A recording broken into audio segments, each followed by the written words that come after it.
une façon de travailler, mais je préfère que l'entreprise adhère et que les salariés adhèrent au projet, parce que je crois que c'est comme ça qu'on réussit. Je crois que ce sont les hommes qui font qu'on réussit. On ne peut pas réussir tout seul. Vous pouvez avoir les meilleures machines du monde, si les gens n'adhèrent pas, eh bien, il y aura toujours un problème. Il y aura un gars qui ne va pas faire attention, et c'est lui qui va faire en sorte que ça nous coûte cher, même s'il ne le fait pas exprès. Donc on négocie des primes contre des heures, et on leur dit, voilà, il y a une prime de production, mais pour avoir cette prime de production, d'abord il faut être présent. Pas d'absentéisme, même si vous êtes malade, bien évidemment, tout le monde sait qu'on peut avoir comme on disait tout à l'heure, des arrêts de travail de complaisance. Donc moi je vérifie pas si c'est vrai ou pas. Si vous n'êtes pas présent, vous produisez pas, donc il n'y a pas de prime de production. Même si vous avez une grippe, je suis désolé, ça sera pour le mois suivant. Alors c'est un petit peu dur, mais en même temps, les autres comprennent aussi, parce que c'est un travail d'équipe. S'il y a une réclamation dans le mois, pas de prime. Alors on négocie, on lui dit mais pourquoi pas, on pourrait en avoir que 2 par exemple. Non, parce que 2 ça peut me coûter 100 000 euros. Donc c'est 0 ou rien. Voilà un petit peu d'une façon très très concrète toutes les questions que peuvent se poser dans une journée d'un chef d'entreprise qui est effectivement chaque jour une petite crise en elle-même. Il y a toujours des choses à régler, des choses à faire qui font qu'on ne fait pas la journée qu'on avait prévue.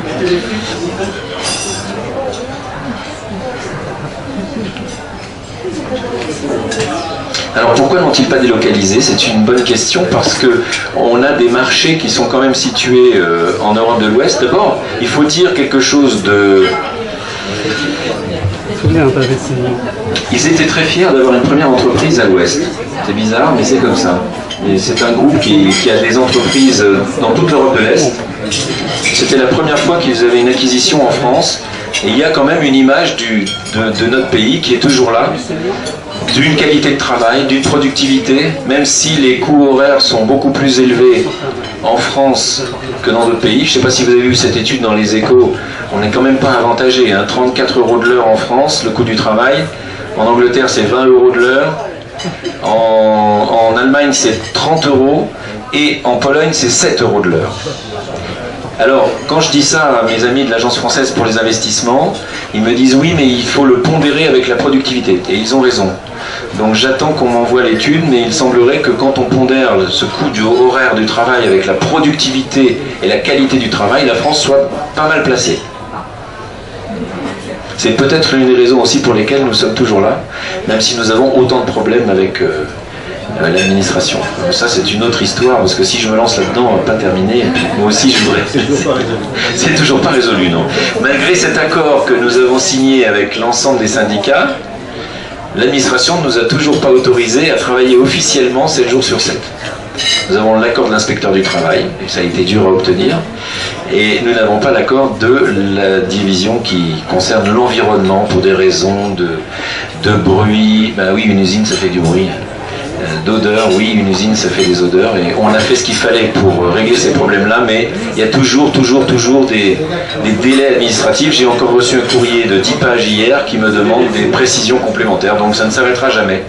Alors heureusement, grâce à quelques amis qui ont pu intervenir, dont Éthique, comme l'a dit le président, eh bien, nous avons eu quelques interventions quand même qui ont dit mais écoutez, cette entreprise travaille, elle gagne de l'argent, elle exporte 80% de ses produits, les salariés sont d'accord, laissez-les travailler. Donc nous sommes dans une espèce de no man's land où nous travaillons sans autorisation officielle, mais avec une autorisation officieuse. Voilà un petit peu ce que je peux vous dire sur ma petite expérience de chef d'entreprise concrète.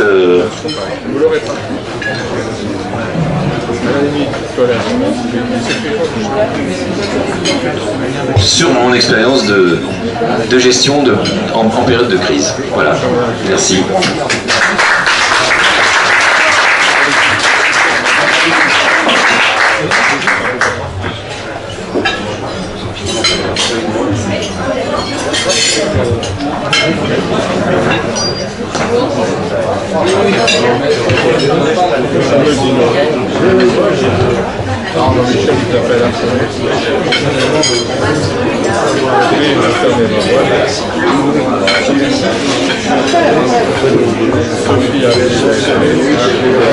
Je remercie Jean-Michel Dargaud pour cette intervention qui est très adaptée finalement. On comprend mieux les problématiques. Je vous propose de prendre votre plat et puis ensuite de réfléchir aux questions qui viendront. Nous allons laisser nos conférenciers récupérer un peu de leur intervention et dîner. Et dans quelques minutes, vous aurez la parole. Bon appétit.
Vous avez peut-être commencé à réfléchir à des questions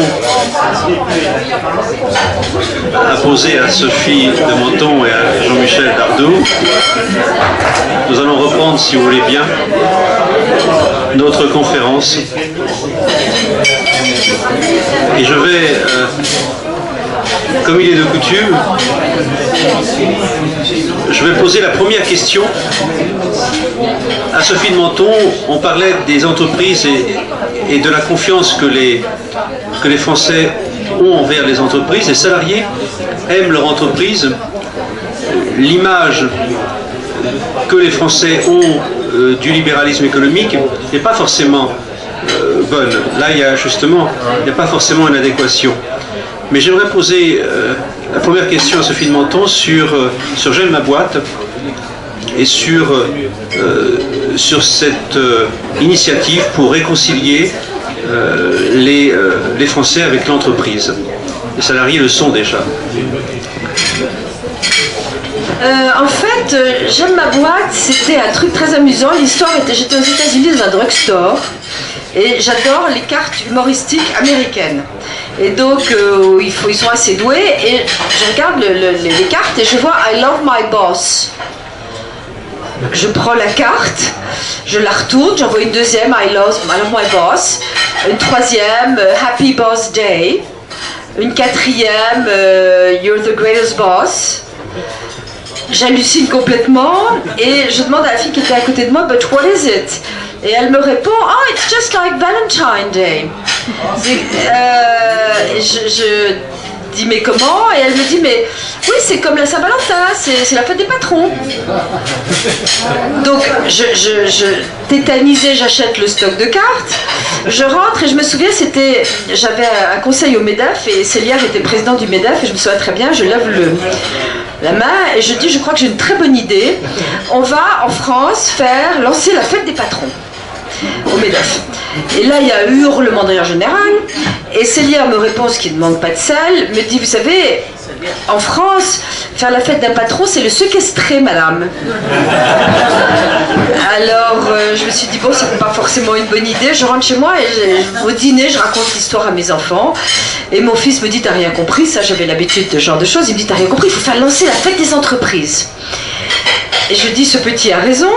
Et donc, je convoque j'y pense un an, et je convoque une agence de pub qui très gentiment me dit, c'est une super idée, on vous fait la créa, on y pense gratuitement avec vous.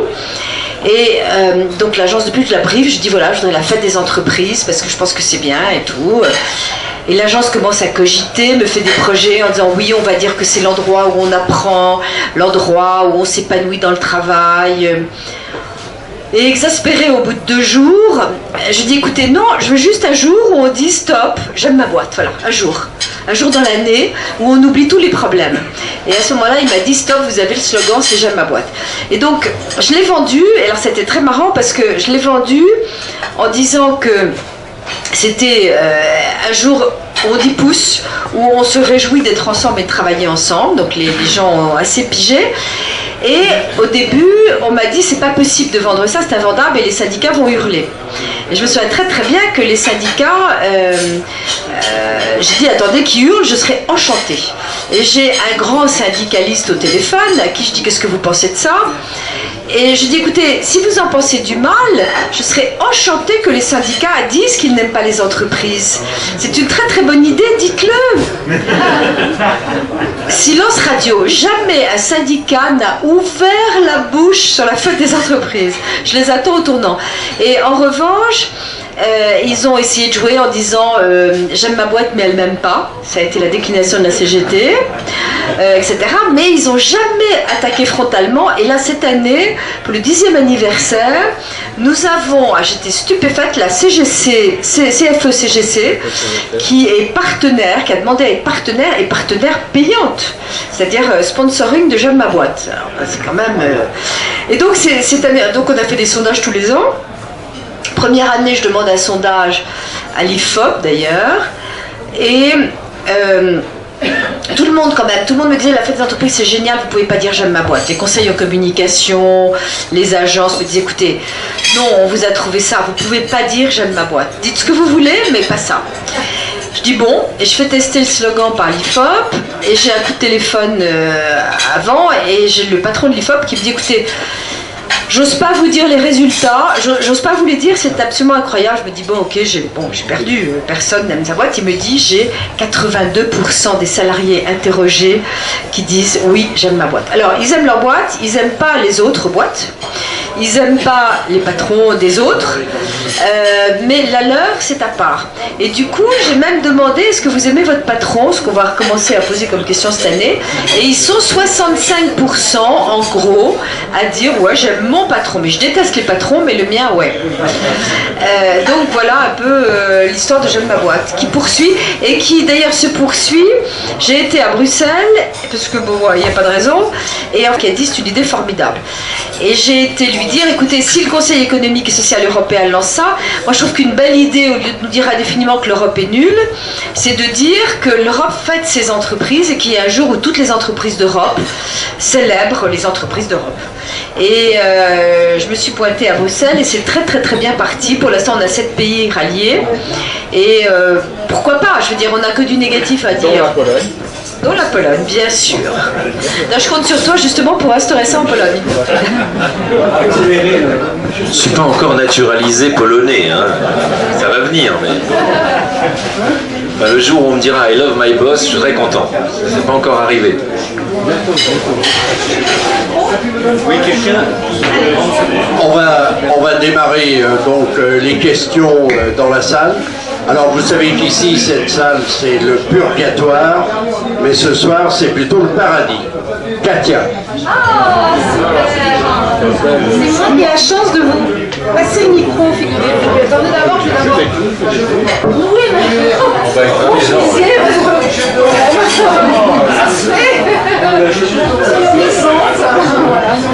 Alors, qui veut prendre la parole? Alexandre.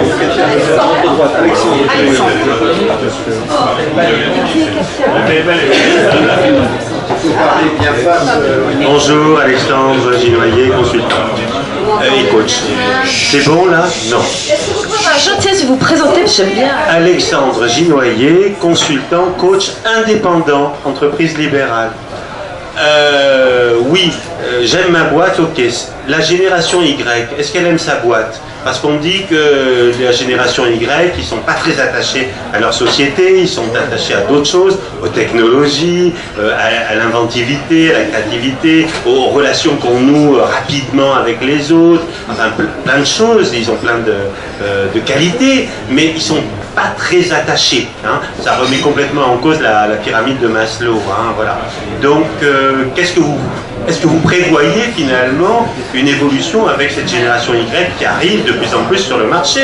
Moi, je crois qu'ils aiment leur boîte exactement comme ils changent de femme. C'est-à-dire qu'il y a des familles reconstituées, des foyers reconstitués, on ne s'aime plus, on divorce, on ne se marie pas éventuellement, et néanmoins, ils aiment. Et donc je pense qu'il faut au contraire, et ça va très très bien avec la pédagogie qu'il faut faire en France, on ne choisit pas une boîte comme on est supposé choisir sa femme. Et on est supposé en changer, on ne fait pas une carrière, ce sont des zappeurs, mais pendant qu'ils y sont, ils l'aiment. Et je pense qu'il faut vendre ça, il ne faut surtout pas vendre la fidélité. On n'a pas du tout intérêt, on a intérêt à avoir de la mobilité. Et moi, je suis très contente qu'il n'ait pas peur de changer d'entreprise. Parce que le drame français, c'est qu'on veut y rester 20 ans. On a la trouille de changer, etc. D'ailleurs, les chasseurs de tête se plaignent, ils n'arrivent pas à débaucher parce qu'il y a une période d'essai, etc. Donc il faut vendre la fidélité, mais l'amour.